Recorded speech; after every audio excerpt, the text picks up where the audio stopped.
Good morning everyone, welcome back to my YouTube channel.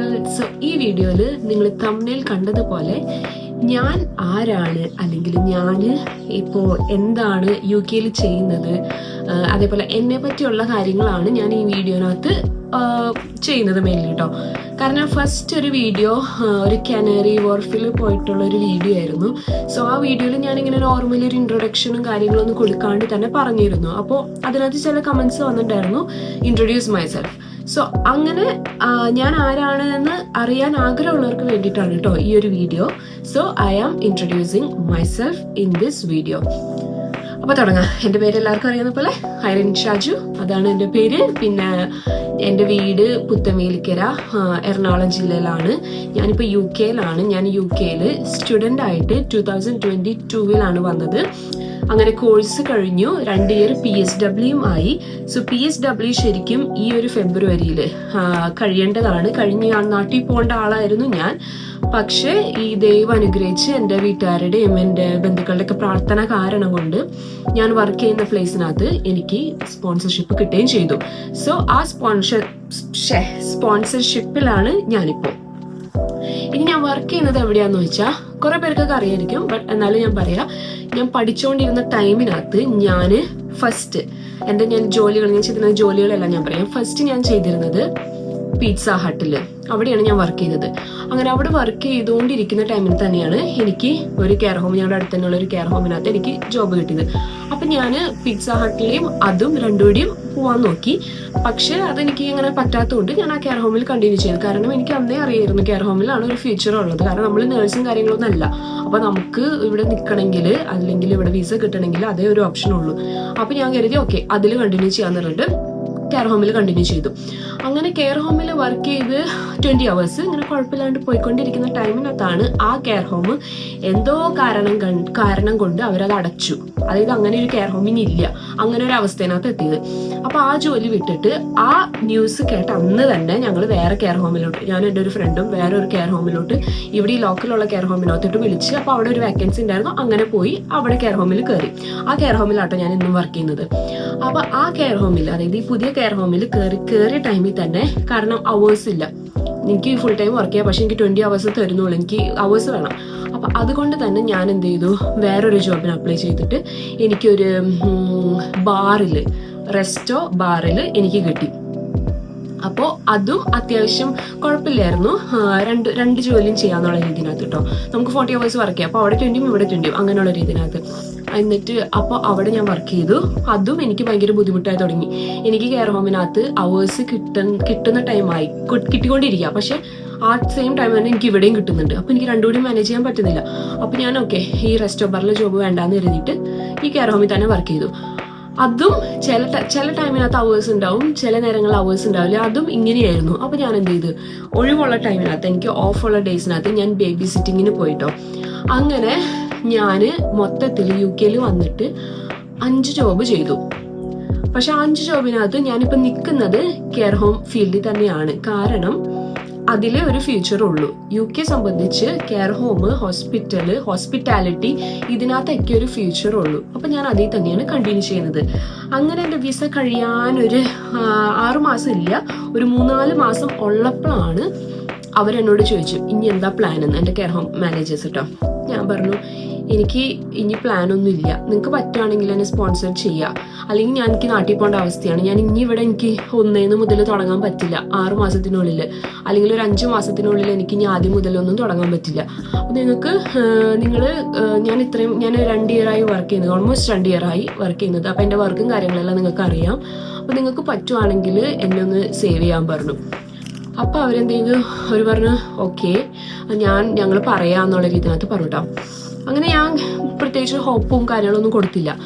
ഞാൻ അങ്ങനെ എൻ്റെ കാര്യങ്ങളെല്ലാം വർക്കും സാധാരണ ഞാൻ ചെയ്യുന്നുണ്ട്. അങ്ങനെ ഒരു ദിവസം അവരെന്നെ ഓഫീസിലോട്ട് വിളിച്ചിട്ട് പറഞ്ഞു, നീ ഇവിടെ എന്തായാലും നല്ലോണം വർക്ക് ചെയ്യുന്നുണ്ട്, നിന്റെ വർക്കിൽ ഞങ്ങൾ 100% സാറ്റിസ്ഫൈഡ് ആണ്, നീ അത്രയും കമ്മിറ്റ്മെന്റോട് കൂടിയാണ് നീ ചെയ്യുന്നതെന്ന് പറഞ്ഞു. അപ്പോൾ അത് കേട്ടപ്പോൾ എനിക്ക് സന്തോഷമായി. അപ്പോൾ ചോദിച്ചു അപ്പോൾ എന്തായാലും തുടങ്ങല്ലേ, പ്രോസസ്സിങ് സ്റ്റാർട്ട് ചെയ്യല്ലേ എന്ന് വെച്ചു. ഞാൻ പറഞ്ഞു ഓക്കെ ശരി എന്നുള്ളത്. ഞാൻ ഭയങ്കര എക്സൈറ്റഡ് ആയിരുന്നു കേട്ടോ. അങ്ങനെ എൻ്റെ പ്രോസസ്സിങ് സ്റ്റാർട്ട് ചെയ്തു. എനിക്ക് ₹1 പോലും കൊടുക്കേണ്ടി വന്നിട്ടില്ല ഈ കെയർ ഹോമിനകത്ത്. കാരണം അവരെന്നെ സ്പോൺസർ ചെയ്തു. എനിക്ക് ആകെ ഈ ആപ്ലിക്കേഷൻ ഫീസ് മാത്രമേ ആയിട്ടുണ്ടായുള്ളൂ. അങ്ങനെ സ്പോൺസർ ചെയ്തു കഴിഞ്ഞു, എനിക്ക് സ്പോൺസർഷിപ്പ് കിട്ടി. ഞാനിപ്പോൾ അതിനകത്താണ് കണ്ടിന്യൂ ചെയ്യുന്നത്.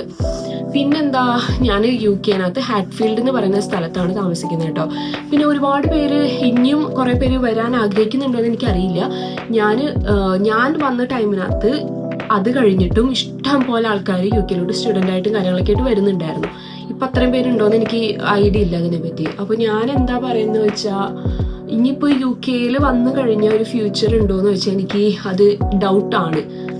ഇപ്പം എനിക്ക് സ്പോൺസർഷിപ്പ് കിട്ടി അല്ലെങ്കിൽ ഞാനിവിടെ ഇതായി അതുകൊണ്ടല്ല ഞാൻ പറയുന്നത്. പക്ഷെ നമുക്കറിയാവുന്ന ആൾക്കാരായാലും ഇപ്പം എൻ്റെ കൂടെ പഠിച്ച എല്ലാവരും തിരിച്ചു പോവാം. ഫെബ്രുവരിയിൽ ഞങ്ങളുടെ വിസ തീരേണ്ടതാണ്. അപ്പോൾ വിസ കിട്ടാത്തവരെല്ലാവരും തിരിച്ചു പോയി. അപ്പോൾ ഞങ്ങളിൽ കുറച്ച് പേര് മാത്രമേ ഇപ്പോൾ UK അപ്പോൾ അതൊക്കെ നമുക്ക് UK വന്നാൽ ചിലപ്പോൾ 2 കാലം നിങ്ങൾക്ക് വർക്ക് ചെയ്യാൻ പറ്റും, വർക്ക് ചെയ്ത് അടിപൊളിയായിട്ട് പോകാൻ പറ്റും. പക്ഷെ നമുക്കൊരു വിസ അങ്ങനത്തെ ഒരു കാര്യം ഇപ്പോൾ ഒരു ഡൗട്ടാണ്. കാരണം ഇപ്പോൾ ഒരു കുറേ റൂൾസ് മാറ്റി, ഈ ത്രെഷോൾഡ് എന്ന് പറഞ്ഞൊരു സംഭവം കൊണ്ടുവന്നു. അപ്പോൾ അതൊക്കെ വെച്ച് നോക്കുമ്പോൾ നമുക്ക് ഒരുപാട് ബുദ്ധിമുട്ടാണ്. അപ്പോൾ അതെന്തായാലും ഇപ്പോൾ നോക്കി കണ്ട് നിങ്ങൾ നല്ലോണം റിസർച്ച് നടത്തിയിട്ടും കാര്യങ്ങളൊക്കെ ആയിട്ട് വരാം. ഇനി എന്നെ പറ്റി എന്തെങ്കിലും നിങ്ങൾക്ക് കൂടുതൽ അറിയാനുണ്ടെങ്കിൽ നിങ്ങൾ കമൻറ്റ് ചെയ്ത് ചോദിക്കുക. അപ്പം ഞാൻ അതനുസരിച്ച് പറയാം. എനിക്ക് സത്യം പറഞ്ഞാൽ എന്താ പറയേണ്ടതെന്ന് അറിയില്ല. അപ്പം ഞാൻ വർക്ക് ചെയ്യുന്ന ഒരു ഫീൽഡും എൻ്റെ അനുഭവം കാര്യങ്ങളൊക്കെയാണ് ഞാനവിടെ ഷെയർ ചെയ്തത്. അപ്പോൾ പിന്നെ വേറെ എന്താ പ്രത്യേകിച്ചൊന്നുമില്ല. അപ്പോൾ അത്രയൊക്കെ തന്നെ ഉള്ളൂ എന്നെ പറ്റി. പിന്നെ ഒരു കാര്യം പറയാൻ വന്നത് എന്താണെന്ന് വെച്ചാൽ, ഞാൻ വീഡിയോ കണ്ടിന്യൂസ് ആയിട്ട് ഇടണമെന്ന് വിചാരിച്ചതായിരുന്നു. കൺസിസ്റ്റൻസി എന്ന് പറഞ്ഞൊരു സാധനം കൊണ്ടുവരണമെന്ന് ഞാൻ വിചാരിച്ചതായിരുന്നു. പക്ഷേ ഞാൻ ജനുവരിയിൽ നാട്ടിൽ പോയിട്ടുണ്ടായിരുന്നു ഒരു 18 ദിവസത്തേക്ക്. നാട്ടിൽ പോയി തിരിച്ചു വന്നു കഴിഞ്ഞിട്ട് എനിക്ക് വീഡിയോ എടുക്കാനും തോന്നുന്നില്ല, എനിക്ക് ആരോടും സംസാരിക്കാനും തോന്നുന്നില്ല. ഞാൻ അങ്ങനത്തെ ഒരു അവസ്ഥയായിരുന്നു. ആ ഒരു ഹോം സിക്നെസ് എന്നൊക്കെ പറയുന്നത് അതായിരുന്നു എനിക്ക്. അതെനിക്ക് വീഡിയോ എടുക്കാനൊരു മൂഡില്ല, പുറത്ത് പോകാനൊരു മൂഡില്ല, ഒന്നിനോടൊരു ഇൻട്രസ്റ്റ് ഇല്ലാത്തൊരു മൂഡായിരുന്നു എനിക്ക്. അപ്പം ഞാൻ കരുതി അങ്ങ് ചെയ്താൽ ശരിയാവില്ല. കാരണം ഞാൻ യൂട്യൂബ് ചാനൽ തുടങ്ങി കഴിഞ്ഞിട്ടുണ്ടെങ്കിൽ ഒരു കൺസിസ്റ്റൻ്റ് ആയിട്ട് ഇടണം, എന്നാലല്ലേ കാര്യമുള്ളൂ. പിന്നെ എനിക്കിങ്ങനെ വീഡിയോസൊക്കെ എടുക്കാൻ പണ്ട് മുതലേ എനിക്കിഷ്ടമായിരുന്നു. പക്ഷെ പണ്ട് എൻ്റെ സാഹചര്യം അങ്ങനെ അല്ലായിരുന്നത് കൊണ്ടും നമ്മൾ അവിടെ നാട്ടിൽ വിൽക്കുന്നു. അപ്പം ഇങ്ങനെ വീഡിയോ എടുക്കാനുള്ള ഒരു പ്രൈവറ്റ് സ്പേസ് നമ്മുടേതായ ഇതൊന്നും പറ്റാത്തത് കൊണ്ട് മാത്രമാണ് വീഡിയോ കാര്യങ്ങളൊന്നും എടുക്കാണ്ടിരുന്നത്. അപ്പോൾ ഇപ്പം എനിക്കൊരു അവസരം കിട്ടുമ്പോൾ ഞാൻ നല്ലോണം യൂട്ടിലൈസ് ചെയ്യണം കേട്ടോ. അപ്പോൾ എന്നെ ഇഷ്ടപ്പെടുന്ന ആൾക്കാരുണ്ടെന്ന് എനിക്കറിയാം, അതേപോലെ എന്നെ ഇഷ്ടപ്പെടാത്ത ആൾക്കാരുണ്ടെന്ന് എനിക്കറിയാം. എന്നെ ഇഷ്ടപ്പെടാത്ത ആൾക്കാർ എൻ്റെ വീഡിയോ കാണണമെന്ന് എനിക്കൊരു നിർബന്ധമില്ല. നിങ്ങൾക്ക് എൻ്റെ എന്തെങ്കിലും നോട്ടിഫിക്കേഷൻ വന്നാൽ നിങ്ങൾക്ക് അത് കളയാം, അത് ജസ്റ്റ് ഇഗ്നോർ ചെയ്ത് കളയാൻ ഇത്ര ഒരു സെക്കൻഡിൻ്റെ കാര്യമുള്ളൂ. പക്ഷെ എന്നെ ഇഷ്ടപ്പെടുന്നവരും അതേപോലെ എൻ്റെ വീഡിയോസിൽ നല്ല കമൻസ് ഇടുന്നവരും അവർക്കൊക്കെ എൻ്റെ ഒരുപാട് നന്ദി. എന്നെ ഇനിയും സപ്പോർട്ട് ചെയ്യുക. എൻ്റെ വീഡിയോസും കാര്യങ്ങളെല്ലാം കാണാൻ നിങ്ങൾക്ക് ആഗ്രഹം ഉണ്ടെങ്കിൽ നിങ്ങൾ എന്നെ സബ്സ്ക്രൈബ് ചെയ്യുക, എനിക്ക് വേണ്ടി സപ്പോർട്ട് ചെയ്യുക. കമൻസും കാര്യങ്ങളെല്ലാം നിങ്ങൾ ചെയ്യാം കേട്ടോ. അപ്പോൾ നിങ്ങളുടെ ഒരു സപ്പോർട്ട് അനുസരിച്ചായിരിക്കുള്ളൂ ഞാൻ വീഡിയോസും കാര്യങ്ങളും ഇടാം. ഞാൻ പിന്നെ പറഞ്ഞില്ല, ഞാൻ അത്രയും പ്രോ ഒന്നല്ല ഈ വീഡിയോസ് യൂട്യൂബ് ചാനൽ. അത് ഞാൻ എന്താണോ ഞാൻ അതാണ് നിങ്ങളുടെ അടുത്ത്. എൻ്റെ ഒരു വർത്താന രീതി അല്ലെങ്കിൽ അതെല്ലാവർക്കും ഇഷ്ടപ്പെട്ടൊന്നുമില്ല. പക്ഷെ ഞാൻ പറയില്ല, ഞാൻ എങ്ങനെയാണോ വർത്താനം പറയാം ഞാൻ അതാണ് വർത്താനം പറഞ്ഞുകൊണ്ടിരിക്കുന്നത്. എനിക്കിങ്ങനെ അറിയുള്ളൂ. എനിക്കല്ലാണ്ട് എനിക്കതറിയില്ല, എനിക്ക് ആ സംഭവം അറിയില്ല. എനിക്ക് നേരിട്ട് ഞാൻ ഇങ്ങനെയാണ് ആൾക്കാരുടെ വർത്താനം പറയാം, അതാണ് ഞാൻ എന്താണോ അതാണ്. അതായത് ഒരു ഫിൽട്രേഷനോ ഒരു ആൾട്രേഷനോ ഇല്ലാത്ത ഒരു റോ വീഡിയോ ആണിത്. ഞാൻ ഒറ്റ എഡിറ്റിംഗ് ഒന്നും ഞാൻ ചെയ്യാൻ പോകുന്നില്ല. ഞാൻ ഒറ്റ സെക്കൻഡിന്, അതായത് ഈ കണ്ടിന്യൂസ് പറഞ്ഞുകൊണ്ടിരിക്കുന്ന കാര്യങ്ങൾ തന്നെയാണ് ഈ പറഞ്ഞുകൊണ്ടിരിക്കുന്നത്. അപ്പോൾ ഇത് നിങ്ങൾക്ക് ഇഷ്ടപ്പെട്ടു ഞാൻ വിചാരിക്കും. ഞാൻ ഒരുപാട് വലിച്ചു നീട്ടി ഇങ്ങനെ ലാഗ് അടുപ്പിച്ച് പോകുന്നില്ല. അപ്പോൾ എല്ലാവർക്കും താങ്ക് യു സോ മച്ച് എന്നെ സപ്പോർട്ട് ചെയ്യുന്നതിനും. പിന്നെ അതേപോലെ നിങ്ങൾക്ക് ഇനി എന്താ അറിയാൻ എന്നെ പറ്റി അറിയാൻ ആഗ്രഹം ഉണ്ടെങ്കിൽ അതൊക്കെ നിങ്ങൾ കമൻറ്റിൽ ചോദിക്കുക.